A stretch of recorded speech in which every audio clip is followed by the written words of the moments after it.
भगवान की कृपा से देवताओं ने अमृत का पान किया, तब देवताओं और दैत्यों का युद्ध हुआ और देवताओं की विजय हुई। दैत्यों के राजा बलि का संहार किया, देवताओं ने मृत्यु प्रदान की। परंतु फिर से शुक्राचार्य जी जो दैत्यों के गुरु हैं, उन्होंने मृत संजीवनी विद्या के द्वारा बलि को जीवन प्रदान किया। उसके बाद महाराज सभी भृगुवंशी ऋषियों ने और शुक्राचार्य जी ने मिलकर राजा बलि से विश्वजित नाम का यज्ञ संपन्न कराया। उस यज्ञ कुंड से बहुत सी वस्तुएं निकली। सोने की चद्दर से बना हुआ रथ निकला, 4 हरे रंग के घोड़े निकले, 2 अक्षय तरकश निकले जिसके तीर कभी समाप्त नहीं होते थे। महाराज एक धनुष निकला, बहुत सी वस्तुएं महाराज ऋषियों ने राजा बलि को प्रदान की। प्रहलाद जी के पौत्र थे बलि, प्रहलाद जी ने एक माला प्रदान की जिसके पुष्प कभी कुंभलाते नहीं थे। ये सभी कुछ लेकर महाराज बलि ने फिर से आक्रमण किया इंद्रपुरी पर, और महाराज इंद्रपुरी पर आक्रमण करके उसे जीत लिया। फिर से त्रिलोकी के सम्राट बन गए। इधर महाराज जो देव माता अदिति हैं, उन्हें बड़ा कष्ट हुआ कि ये इसने फिर क्या किया बलि ने। उन्होंने महाराज कश्यप जी से प्रार्थना की। कश्यप जी ने पयोव्रत की विधि बताई कि 1 वर्ष तक तुम व्रत का पालन करो, तब तुम्हें इस चिंता से मुक्ति मिलेगी। महाराज तब माता अदिति ने अपना मन प्रभु वासुदेव में लगाकर 1 वर्ष तक पयोव्रत का अनुष्ठान किया है। मनश्चैकाग्रया बुद्ध्या भगवत्यखिलात्मनि वासुदेवे समाधाय चचार हा पयोव्रतम्। 1 वर्ष तक पयोव्रत का पालन किया है। प्रभु ने प्रकट होकर महाराज वरदान मांगने को कहा है। तब मैया ने कहा कि प्रभु मुझे ऐसा पुत्र चाहिए जो देवताओं का अहित करने वाले राजा बलि को मृत्युदंड प्रदान करे। बोले मैया तू मुझे मनोकामना बता, पद्धति मत बता, क्योंकि बलि पर मेरे आयुध काम नहीं करते, क्योंकि उस पर गुरु कृपा है, और जिस पर गुरु की कृपा है उसे मैं भी नहीं मार सकता। तो पद्धति मत बता, लक्ष्य क्या है वो बता। बोले मुझे राज्य वापस चाहिए। बोले ठीक है। महाराज समय आने पर माता अदिति के गर्भ से वामन भगवान ने जन्म लिया है। प्रभु ने ही वामन अवतार के रूप में जन्म लिया है। और महाराज बड़ी सुंदर छवि है वामन अवतार की।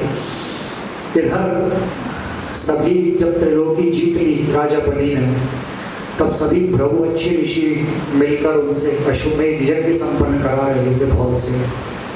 तो वामन भगवान उसी यज्ञशाला में जाने के लिए निकले और बड़ी सुंदर छवि थी। जैसे ही यज्ञ कुंड पर पहुंचे महाराज सभी देखकर हतप्रभ हो गए कि इतना अनुपम स्वरूप, इतनी सुंदर छवि प्रभु की। महाराज सभी जितने भी भृगुवंशी ब्राह्मण थे सभी का तेज निस्तेज हो गया प्रभु के सामने। वहां पर महाराज प्रभु का सौंदर्य देखकर बलि की जो पुत्री थी रत्नमाला, उसने भी प्रभु की छवि देखकर विचार किया कि ऐसा मेरा पुत्र होता तो मैं उसे अपना दुग्ध पान कराती। महाराज बलि महाराज ने आगे बढ़कर महाराज प्रणाम किया है वामन अवतार को, चरण धोवन किया है, अंग प्रक्षालन किया है, उसके बाद चरणामृत पान किया है। और फिर उन्होंने कहा कि प्रभु मुझे ऐसा लगता है कि आपकी कोई मनोकामना है, आप कुछ चाहते हैं, आपका जो मन हो मुझसे मांगिए। आपको गाय चाहिए, नगर चाहिए, विवाह के लिए स्त्री चाहिए, धन चाहिए, धान्य चाहिए, जो चाहिए मांग लो, जितना चाहिए मांग लो, क्योंकि मुझसे मांगने के बाद दोबारा मांगने की आवश्यकता नहीं पड़ती इसी। तो प्रभु ने कहा पहले संकल्प लो फिर मांगे। तो महाराज इधर शुक्राचार्य जी ने ध्यान लगाया कि ये कौन है, इतना छोटा ब्राह्मण। जैसे ही ध्यान लगाया पता चली महाराज ये बालक नहीं है तो सबके पिताजी आए हैं। तो साक्षात प्रभु प्रकट हुए हैं। तुम्हारा जैसे ही संकल्प लेना चाहते थे, शुक्राचार्य जी ने रोक दिया। बोले हे बलि सावधान, ये प्रभु आए हैं, साक्षात विष्णु हैं, और ये सब कुछ छीन लेंगे तेरा, तुझे श्रीहीन कर देंगे, संकल्प मत ले। इधर वामन भगवान बोले बड़ा बोलते थे, हमसे मांगने के बाद आवश्यकता नहीं है, तुम्हारे कुल में तो एक से एक महावीर हुए हैं, एक से एक दानी हुए हैं। तब महाराज बलि महाराज शुक्राचार्य जी से बोले कि धन के लोभ से मैं अपने कुल की छवि मलिन नहीं कर सकता, मैंने वचन दिया है तो मैं उसे पूरा करूंगा।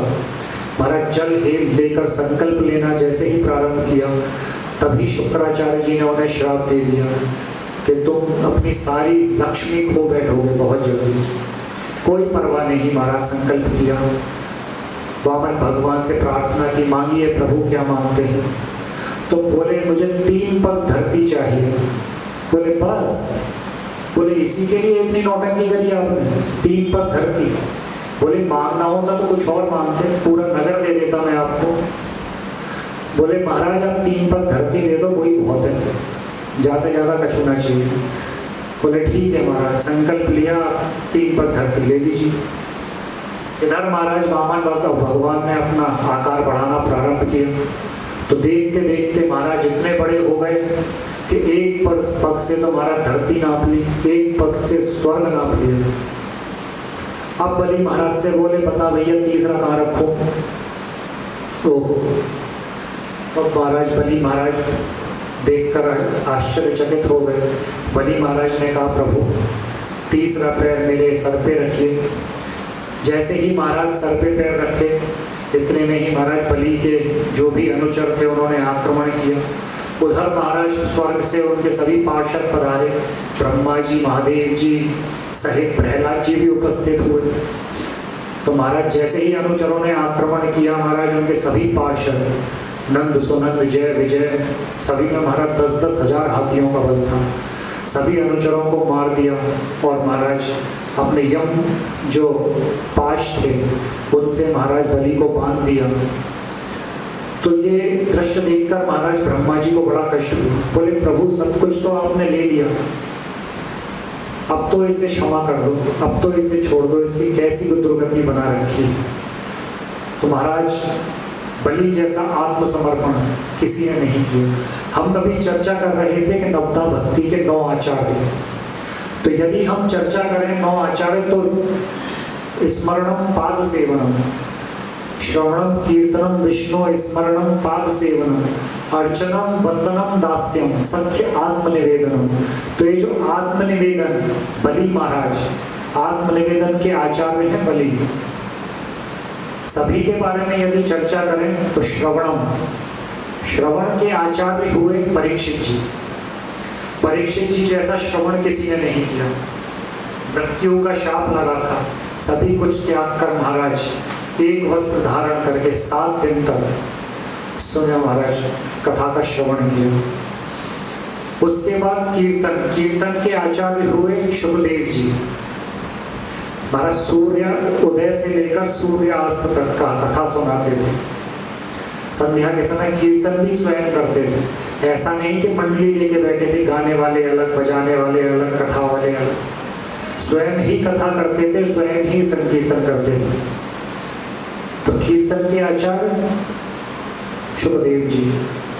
स्मरण के आचार्य हैं प्रहलाद जी। सततम स्मर्तभ्यम विष्णु, तरह तरह के कष्ट दिए, अभी अभी चर्चा होके चुकी है, फिर भी प्रभु का स्मरण नहीं छोड़ा, सदैव स्मरण करते थे। तो स्मरण के आचार्य हुए प्रहलाद जी। पाद सेवन की आचार्य हैं माता लक्ष्मी, युगों युगों से चरण चापन कर रही हैं प्रभु का। उसके बाद आता है महाराज अर्चना के आचार्य हुए पृथु महाराज।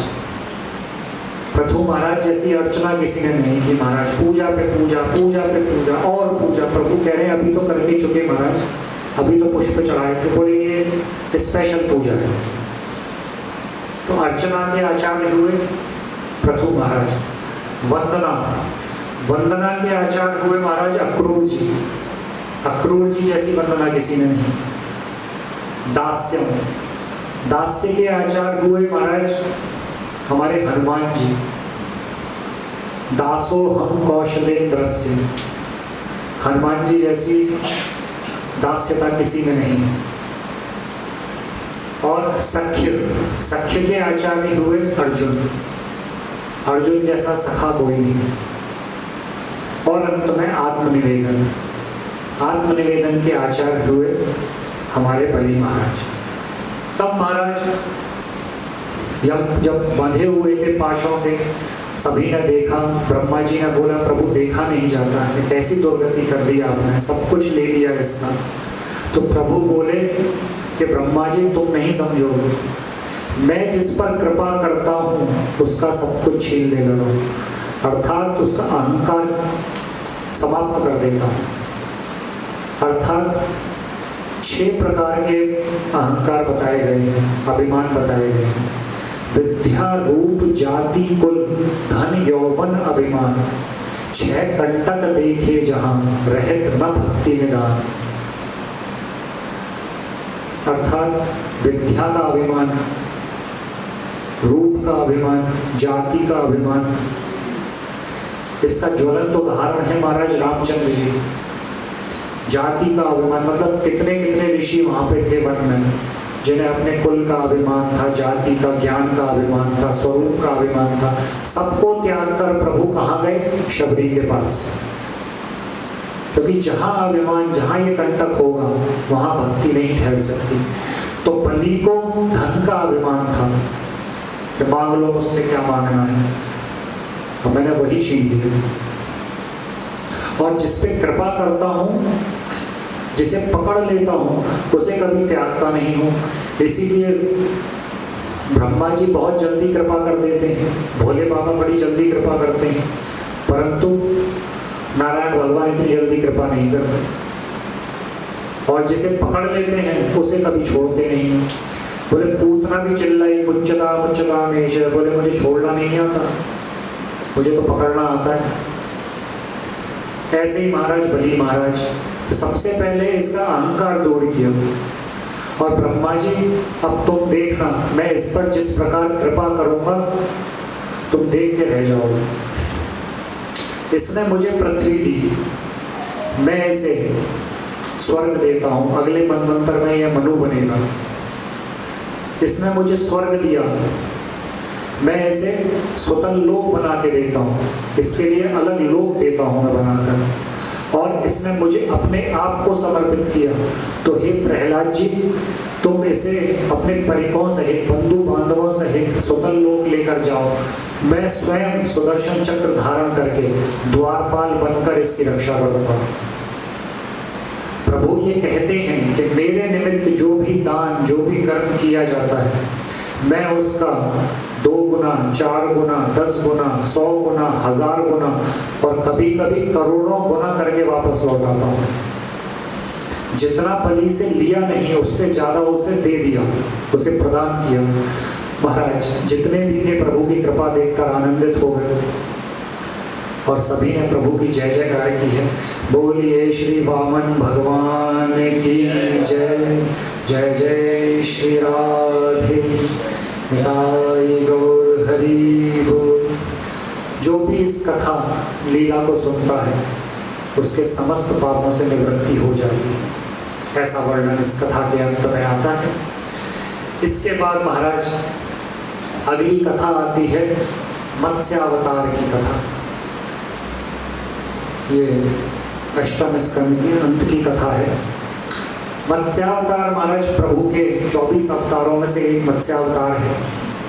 इसमें सुखदेव जी द्वारा वर्णन किया गया है। परीक्षित जी को बताते हैं कि एक बार प्रभु ने मत्स्यावतार धारण करके बड़ी अनुपम लीला की थी। परीक्षित जी बोले हाँ महाराज क्या लीला थी, सुनाइए जरा विस्तार से।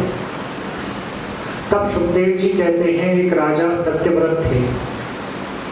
वो महाराज बहुत भगवत परायण थे, बहुत बड़े परम भागवत स्वरूप थे, बहुत उदार थे। एक बार महाराज राजा यही जो सत्यव्रत राजा है वो इस वर्तमान कल्प में हमारे मनु हैं, यही राजा सत्यव्रत हैं। प्रभु की कृपा से यही मनु हुए थे। एक बार महाराज राजर्षि कृतवरा नदी में जल से तड़पा कर रहे थे, तो एक छोटी सी मछली, छोटा सा मत्स्य उनकी एक अंजलि में आ गया। तो राजा ने जल में छोड़ना चाहा तो मत्स्य से आवाज आई, वाणी आई कि प्रभु महाराज मुझे इसमें मत छोड़िए, मुझे जीव खा जाएंगे, ये जलचर बड़े बड़े मुझे मृत्यु दे देंगे। तो राजा ने कृपा करके उस मत्स्य को अपने कमंडलू में डाल दिया। देखा तो एक रात में ही उस मत्स्य ने कमंडलू के बराबर का आकार कर लिया। राजा ने देखा महाराज कमंडलू तो छोटा पड़ रहा है, फिर उसे एक छोटे से और उससे बड़े पात्र में डाल दिया। फिर देखा तो महाराज थोड़े समय बाद वो पूरे पात्र के बराबर हो गई। फिर महाराज राजा ने लेकर उसे तालाब में डाल दिया। देखा एक रात में महाराज तालाब के बराबर हो गई। उठाकर सरोवर में डाला तो मैं पूरा सरोवर घेर लिया।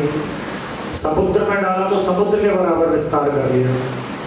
अब राजा से बड़ी दीन होकर बोलती है, वो मत्स्य कहता है कि राजन मुझे छोड़ के मत जाओ। तो राजन मोहित हो गए, कहने लगे महाराज आप कौन हैं ये बताइए, आप मत्स्य तो नहीं हैं। तो मुझ पर कृपा करने के लिए प्रभु ही साक्षात मत्स्य अवतार में आए हैं। तब प्रभु ने कहा है कि राजन आज से 7 दिन बाद प्रलय होगी और तुम्हारे पास मेरी कृपा से एक बहुत बड़ी नौका आएगी। तो तुम उस नौका में समस्त प्राणियों के सूक्ष्म शरीरों को धारण करके और जो ऋषि मुनि रह जाएंगे उन्हें लेकर उस नौका में सवार हो जाना और मेरे नथनों से वासुकी नाग की नेति बनाकर नाव से बांध लेना। एक सिरा नाव से बांध देना, एक सिरा मेरे नथनों से बांध देना, मेरे सींग से बांध देना। तो मैं जितनी भी प्रलय काल होगा उस प्रलय काल में तुम्हें लेकर यात्रा करूंगा। और महाराज इस प्रलय काल से पहले ये भी आता है कथा में कि जब ब्रह्मा जी को नींद लगी, ब्रह्मा जी जब सोते हैं तो उस समय महाराज हैग्रीव नाम के एक राक्षस ने सारे वेद उनके मुख से निकल पड़े और उनका हरण कर लिया। तब महाराज जब 7वां दिन आया, प्रभु की कृपा से महाराज सत्यव्रत के पास नाव आई है। सत्यव्रत ने प्रभु की आज्ञा अनुसार समस्त प्राणियों के सूक्ष्म शरीरों को धारण किया है और धारण करके महाराज नौका पर विराजित हुए हैं। नौका पर विराज कर जितनी महाराज पूरे कल्प जितनी भी ब्रह्मरात्रि होती है उतने समय उस नौका को प्रभु ने पूरे प्रलय काल में घुमाया है और राजा सत्यव्रत सभी ऋषियों को मत्स्य पुराण का पावन वर्णन किया है। यही मत्स्य पुराण का वर्णन है और उन्हीं की कृपा से जो ये राजा सत्यव्रत हैं ये हमारे कल्प के मनु हुए हैं। वर्तमान कल्प में राजा सत्यव्रत ही मनु के रूप में प्रकट है। ये महाराज अष्टम स्कंद की समाप्ति की कथा थी। इसके बाद नवम स्कंद प्रारंभ होता है। जय जय श्री राधे। नवम स्कंद से हमारे सूर्यवंश और चंद्रवंश, नवम स्कंद को यदि भागवत जी के लक्षण के अनुसार देखें तो ईशस्य अनुयायी नाम च कथा ईशानु कथा। तो नवम स्कंद ईशानु कथा, ईश्वर की और ईश्वर के अनुयायियों की दोनों की कथा है। श्री राम का पावन चरित्र भी इसी में ही है। तो नवम स्कंद हम प्रारंभ करते हैं